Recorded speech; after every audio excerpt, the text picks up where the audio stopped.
This is a fan-generated show. If you would like to support us, please go to jamieglazov.com and also don't forget to subscribe to our YouTube channel. And make sure to order Jamie Glazov's new critically acclaimed jihadist psychopath, how he is charming, seducing, and devouring us. All your support is greatly appreciated. Good evening. Welcome to the Glazov Gang. Tonight, cops suspended for liking wife's social media posts. The posts which dared to criticize Rashida Tlaib and Ilhan Omar. My friends, this evening's moment is credited to Robert Spencer and his blog Jihad Watch, and this moment was inspired by his blog titled Florida. Cop suspended by liking his wife's social media posts criticizing Tlaib and Omar. And that is what happened recently. Living in quite a crazy world, my friends. A Bay Harbor Islands police officer was recently suspended for liking his wife's comments on social media. Just pressing like. Pablo Lima, a corporal in Bay Harbor Islands, was placed on administrative leave by the Bay Harbor Islands Police Department recently because he liked his wife's comments on Facebook and Instagram. The department has also opened an internal affairs investigation.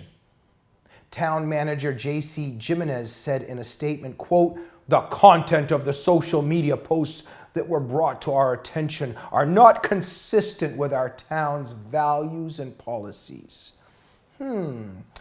So what are this town's values and policies? Let's take a look at what this matter was about. Lima's wife, Commissioner Annabelle Lima Taub, wrote posts on Facebook and Instagram that referred to Rashida Tlaib's and Ilhan Omar's anti-Semitism and their ties and friendship with supporters of jihad terror. Yeah, the facts kind of bear that out. Lots of evidence and reality there, lots of empirical reality.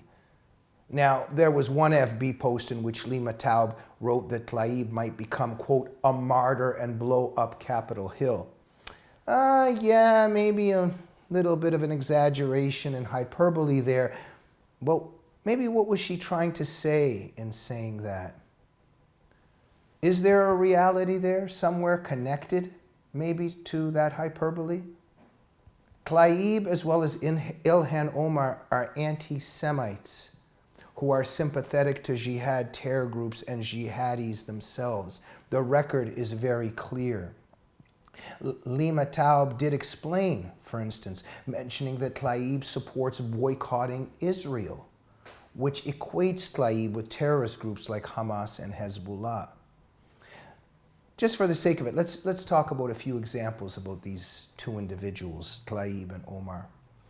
Rashida Tlaib, for instance, has a pal, Abbas Hamideh. They took a picture with each other together in Tlaib's office. Now, who is Hamideh? Hamideh is an individual that praises Samir Kunter, who smashed the skull of 4-year-old Aynat, a Jewish girl. He smashed her head against a rock with his rifle. Why does Tlaib get to keep her job when she is friends with a guy like Abbas Hamideh? But Pablo Lima has to lose his job.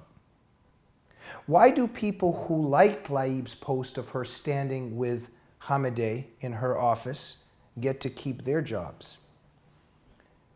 Now, Ilhan Omar referred to 9/11 as some people did something. Think about what happened on 9/11, that barbaric, horrific, evil strike against America, the thousands of Americans that died. And Omar says that just some people did something that day. Ilhan Omar supports CARE. She attends its fundraisers. CARE is a Muslim Brotherhood front group, a Hamas-linked group. The Brotherhood has vowed to destroy our civilization, America, from within. Omar supports the Muslim Brotherhood by supporting its front group, CARE. Look, if you don't know anything about CARE, look it up. The Council on American Islamic Relations. Look it up, Google it, and Google Jihad Watch. Lots of information there. Go to discoverthenetworks.org and look up CARE. See what that group is up to. Ilhan Omar has made anti-Semitic statements. Why does Ilhan Omar get to keep her job?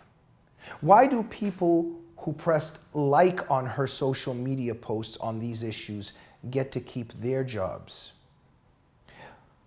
Overall, why are Tlaib and Omar not confronted on any of these things that I've just mentioned by our media? For instance, when will The View, or Joy Behar, Whoopi Goldberg, when will they invite Tlaib on the show and ask her about how she hangs around with this Hamadeh guy and how he supports a terrorist that killed a 4-year-old Jewish girl? Well, why don't they ask her about that? Why don't they invite Ilhan Omar and grill her on the issues that I raised about her anti-Semitism, about what she does in connection to CARE? How about Don Lemon, Anderson Cooper, Chris Como over at CNN, Rachel Maddow over at MSNBC? When are they going to grill Tlaib and Omar on their obvious closeness to anti-Semites and supporters of Islamic Jihad? I guess we couldn't have any of that because what's happening in our culture and in our society is that a police officer, Pablo Lima, has to lose his job because he's pressing like on his wife's social media posts that just dare to criticize supporters of terror and supporters of Jew hatred. Let's think about that. Think about what's happening here. My book, She Had a Psychopath, explains why we're at this point in our society right now. Our suicide is taking place right in front of our eyes. And if you want to learn more about why this is happening, why this police officer just lost his job, read Jihad is Psychopath and you'll see what's happening. We'll see you on the next Jamie Glazov moment. Good night.